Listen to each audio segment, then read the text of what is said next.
नमस्कार दोस्तों। क्लास 12 हिंदी पाठों की श्रृंखला में अभिव्यक्ति एवं माध्यम नामक पाठ्यपुस्तक से 9वां चैप्टर है डायरी लिखने की कला, जिसमें कि गेल हैमिल्टन जी जो थे अमेरिकी पत्रकार, उनका कहना था कि अमेरिका की किताब के 2 आवरण पृष्ठों के बीच जो लेखक डालता है वह लोक की संपदा है और जो कुछ वह खुद नहीं डालता वह निजी संपदा वह है। तो इस पाठ में डायरी क्या है, इतिहास के आईने में डायरी के लेखन और हम डायरी लेखन और स्मृतियाँ और कुछ विचार बिंदु जिन पर के हम विस्तृत अध्ययन करेंगे और जानेंगे डायरी के लेखन के बारे में।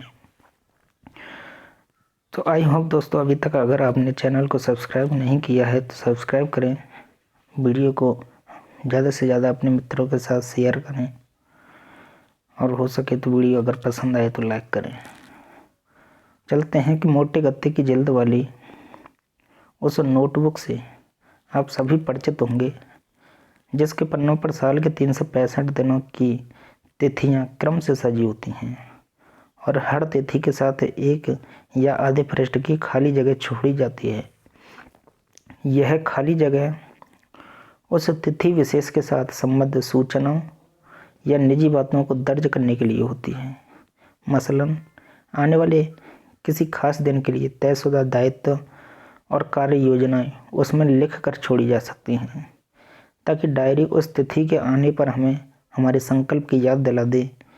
इसी तरह हमने कभी कोई ऐसा काम किया या किसी ऐसे अनुभव से गुजरे जिसे हम याद रखना चाहते हैं तो डायरी उस तिथि विशेष के पन्ने पर दर्ज किया जा सकता है। ऐसा करके हम अपने काम या अनुभव को लिखित शब्दों के सुरक्षित ठिकाने पर पहुंचा देते हैं और सुनिश्चित करते हैं कि वह विस्मृति का शिकार ना हो, अर्थात तो उसको हम कभी भूलें ना। तो वही है डायरी लेखन की कला। सामान्यतः डायरी लेखन की जब चर्चा होती है तो उसका आशय डायरी के इसी दूसरे उपयोग से होता है। दिन भर आप जिन घटनाओं, गतिविधियों और विचारों से गुजरते रहे उन्हें डायरी के पृष्ठों पर शब्दबद्ध करना ही डायरी लेखन है। यह लेखन मूलतः आपके अपने उपयोग एवं उपभोग के लिए होता है।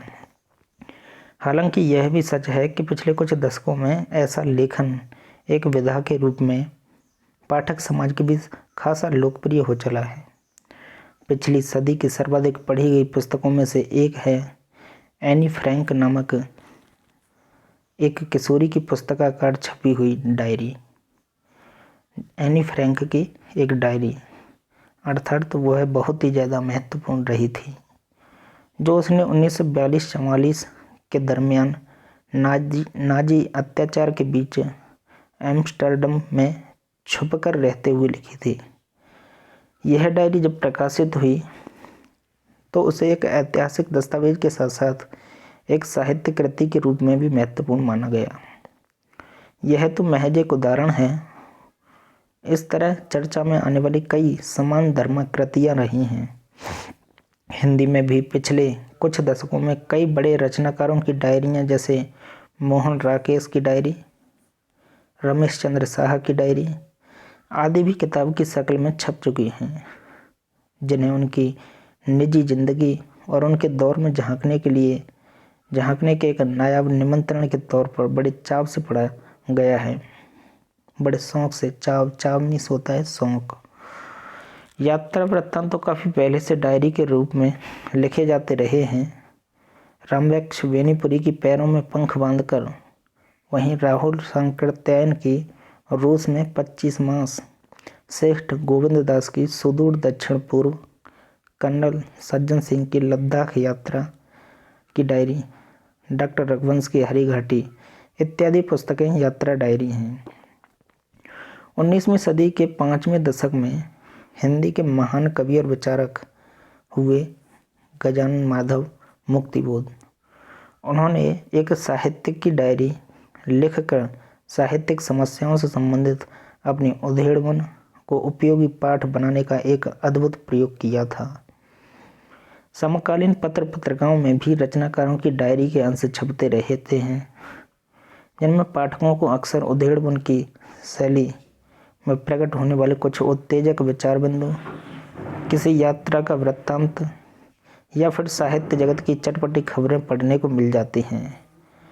लेकिन इन सब बातों का मतलब यह नहीं कि डायरी सचमुच कहानी, उपन्यास, कविता या नाटक की तरह पाठकों के लिए लिखी जाने वाली कुछ खास तरह की रचनाओं का विधागत नाम है। डायरी उस अर्थ में साहित्यिक विधा नहीं है, भले ही वह किसी और साहित्यिक विधा की कृति को अपना रूप उधार दे दे। मसलन निबंध, कहानी या उपन्यास डायरी की शक्ल में लिखे जा सकते हैं, लेकिन वहाँ डायरी का सिर्फ रूप होगा। अंतर्वस्तु के लिहाज से उसे डायरी नहीं कहा जा सकता। तो फिर डायरी सचमुच में क्या है? हम कह सकते हैं कि वह नितांत निजी स्तर पर घटित घटनाओं और तत्संबंधी बौद्धिक भावनात्मक प्रतिक्रियाओं का लेखा जोखा है। क्या कह सकते हैं डायरी के बारे में कि यह नितांत निजी स्तर पर, स्वयं के स्तर पर घटित घटनाएं और तत्संबंधी उससे संबंधित बौद्धिक भावनात्मक प्रतिक्रियाओं का लेखा जोखा होता है। इन्हें हम किसी और के लिए नहीं, स्वयं अपने लिए शब्दबद्ध करते हैं। ऐसा अवश्य हो सकता है कि किसी समय उनकी सामाजिक सांस्कृतिक उपयोगिता का कोई पहलू हमारे ऊपर, उन्हें ये देख सकते हैं आप, एन फ्रैंक जो थी 1929 से 45, तो जर्मनी में पैदा हुई यहूदी लड़की थी। उन्होंने एक डायरी लिखी जो कि जर्मनी की स्थितियों, जो कि नाजी सत्ता के ऊपर अत्याचार, तो उसके बारे में यह हमें बताती है। तो यह सार्वजनिक कर देने का दबाव बनाए, लेकिन इसका मतलब यह नहीं कि वह सार्वजनिक किए जाने के लिए ही लिखी जाती है। शुद्ध लेखन के स्तर पर देखें तो वह अपना ही अंतरंग साक्षात्कार है, अपने ही साथ स्थापित होने वाला संवाद है। एक ऐसा साक्षात्कार और संवाद जिसमें हम सभी तरह की वर्जनाओं से मुक्त होते हैं। जिन बातों को हम दुनिया में किसी और व्यक्ति के सामने नहीं कह सकते, उन्हें भी डायरी के पन्नों पर शब्दबद्ध करके खुद को सुना डालते हैं। ऐसा करके हम पहले खुद को बेहतर तरीके से समझ पाते हैं, दूसरे अपने अंदर अनजाने इकट्ठा होते बाहर से मुक्त होते हैं और विस्मृति के अंधेरे में खोते अपने ही व्यक्तित्व के पहलुओं को इस तरह रिकॉर्ड कर लेते हैं कि उन्हें पलटकर कभी भी छुआ जा सकता है। लेकिन ऐसा नहीं है कि डायरी सिर्फ ऐसे ही निजी शब्दों को, सत्यों को शब्द देने का जरिया हो, जिनकी किसी और रूप में अभिव्यक्ति वर्जित है। वह एक तरह का व्यक्तिगत दस्तावेज भी है, जिसमें अपने जीवन के खास क्षणों, किसी समय विशेष में मन के अंदर कौंध जाने वाले विचारों, यादगार मुलाकातों और बहस मुबाहिसों को हम दर्ज कर लेते हैं। अपनी तरह की स्मृतियों को हम कैमरे की मदद से भी रिकॉर्ड करते हैं, पर खुद अपना पाठ तैयार करना और जो कुछ घटित हुआ उसकी कहानी कहना एक ऐसा तरीका है जो हमें आने वाले दिनों में उन लम्हों को दोबारा जीने का मौका देता है। आज की तेज़ रफ्तार ज़िंदगी में यह तरीका सचमुच नायाब है।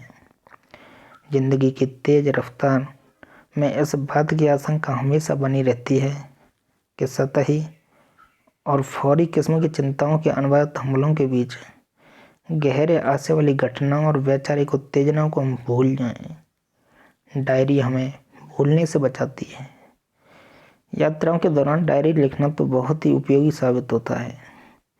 एक लंबे सफ़र का वृत्तांत अगर आप सफ़र से लौट कर लिखना चाहें तो शायद पूरे अनुभव का 2/3 हिस्सा ही बचा कर शब्दों में उतर पाएगा। लेकिन अगर आपने सफ़र के दरमियान प्रतिदिन अपनी डायरी लिखी तो अपने तजुर्बे को लगभग मुकम्मल तौर पर दोहरा पाना आपके लिए संभव होगा। अर्थात डायरी जो है साथ ही साथ लिखी जानी चाहिए। डायरी लिखना अपने साथ एक अच्छी दोस्ती कायम करने का बेहतर जरिया है। अगर आप भी खुद अपने साथ अच्छी दोस्ती गांठना चाहते हैं तो इन खास बातों का ध्यान रखें। नंबर 1, डायरी या तो किसी नोटबुक में या पुराने साल की डायरी में लिखी जानी चाहिए। पुराने साल की डायरी में पहले की पड़ी हुई तिथियों की जगह अपने हाथ से तिथि डालें। यह सुझाव दिया जा रहा है कि आप कहीं मौजूदा साल की डायरियों में या डायरी में तिथियों के अनुसार बने हुए सीमित स्थान से अपने को बंधा हुआ न महसूस करें। ऐसा भी हो सकता है कि हम किसी दिन 2-3 पंक्तियां ही लिखना चाहें और किसी दिन हमारी बात 5 पन्नों में पूरी हो। कहा भी गया है कि सभी दिन एक समान नहीं होते। ऐसे में डायरी का किसी निश्चित तिथि के साथ दिया गया सीमित स्थान हमारे लिए बंधन बन जाएगा। इसलिए नोटबुक या पुराने साल की डायरी अधिक उपयोगी साबित हो सकती है। उसमें अपनी सुविधा के अनुसार तिथियां डाली जा सकती हैं और स्थान का उपयोग किया जा सकता है। लेखन करते हुए आप स्वयं तय करें कि आप क्या सोचते हैं और खुद को क्या कहना चाहते हैं। यह तय करते हुए आपको यथासंभव सभी तरह की बाहरी दबावों से मुक्त होना चाहिए। अपनी दिन भर की घटनाओं, मुलाकातों, ख्यालातों इत्यादि में कौन कौन सी आपको दर्ज करने लायक लगती हैं अर्थात लिखने लायक लगती हैं, किन्हें आप किन किन वजहों से भविष्य में कभी याद करना चाहेंगे, यह विचार कर लेने के बाद ही उन्हें शब्दबद्ध करने की ओर बढ़ें। डायरी बिल्कुल निजी वस्तु है और यह मानकर ही उसे लिखा जाना चाहिए कि वह किसी और के द्वारा पढ़ी नहीं जाएगी।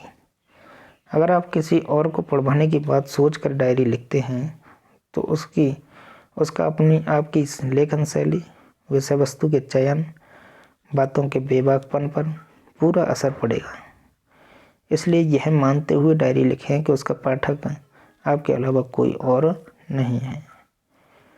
यह कतई जरूरी नहीं कि डायरी परिष्कृत और मानक भाषा शैली में लिखी जाए। परिष्कार और मानकता का दबाव कथ्य के स्तर पर कई तरह के समझौतों के लिए आपको बाध्य कर सकता है। डायरी लेखन में इस समझौता परिस्थिति के लिए कोई जगह नहीं है। डायरी का डायरीपन इसी में है कि आप जो कुछ दर्ज करना चाहते हैं और जिस तरीके से दर्ज करना चाहते हैं करें। इस सिलसिले में भाषाई शुद्धता कितनी बरकरार रहती है और शैली सौंदर्य कितना सद पाता है, इसकी चिंता ना करें। आपके अंदर के स्वाभाविक वेग से शैली जो रूप ग्रहण करती है वही डायरी की उचित शैली है। आखिरी बात जो है कि आखिरी पर बहुत अहम बात यह है कि डायरी नितांत निजी स्तर की घटनाओं और भावनाओं का लेखा जोखा होने के साथ साथ आपके मन के आईने के दौर का अक्स भी है। आप अपने निजी अनुभव को वहाँ दर्ज करते हैं, उनमें आपकी नज़र से देखा परखा गया समकालीन इतिहास किसी न किसी मात्रा में मौजूद रहता है। डायरी लिखते हुए अगर यह बात हमारे जेहन या मन जिसको बोलते हैं उसमें रहे तो अपने काम के महत्व को लेकर हम अधिक आश्वस्त हो सकते हैं। तो आइए इन बातों को मद्देनजर रखते हुए हम अपने रोज़ के कामों के बीच थोड़ा सा समय डायरी लिखने के लिए यानी खुद को अपना हालचाल बताने के लिए सुरक्षित करें। तो आई होप दोस्तों यह जो वीडियो है आपकी समझ में आई होगी। अब पाठ से जो संवाद या क्वेश्चन बनते हैं कि निम्नलिखित से 3 अवसरों की डायरी लिखिए, अर्थात कोई 3 विषय पर आप डायरी लिखकर यहाँ उसे समझ सकते हैं कि आज आपने पहली बार नाटक में भाग लिया, प्रिय मित्र से झगड़ा हो गया, या परीक्षा में आपको सर्वोत्तम अंक मिले, परीक्षा में आप अनुत्तीर्ण हो गए, सड़क पर रोता हुआ 10 वर्षीय बच्चा मिला, कोई ऐसा दिन जिसकी आप डायरी लिखना चाहते हैं। तो इस प्रकार से क्या है, जो डायरी आप किसी भी विषय पर डेली डायरी लिख सकते हैं। डेली आप कुछ ना कुछ पॉइंट उसमें नोट कर सकते हैं। तो आई होप दोस्तों आपको यह वीडियो अगर समझ में आई हो तो लाइक करें और अपने मित्रों के साथ शेयर करें। अगर अभी तक आपने चैनल को सब्सक्राइब नहीं किया है तो सब्सक्राइब करें। धन्यवाद।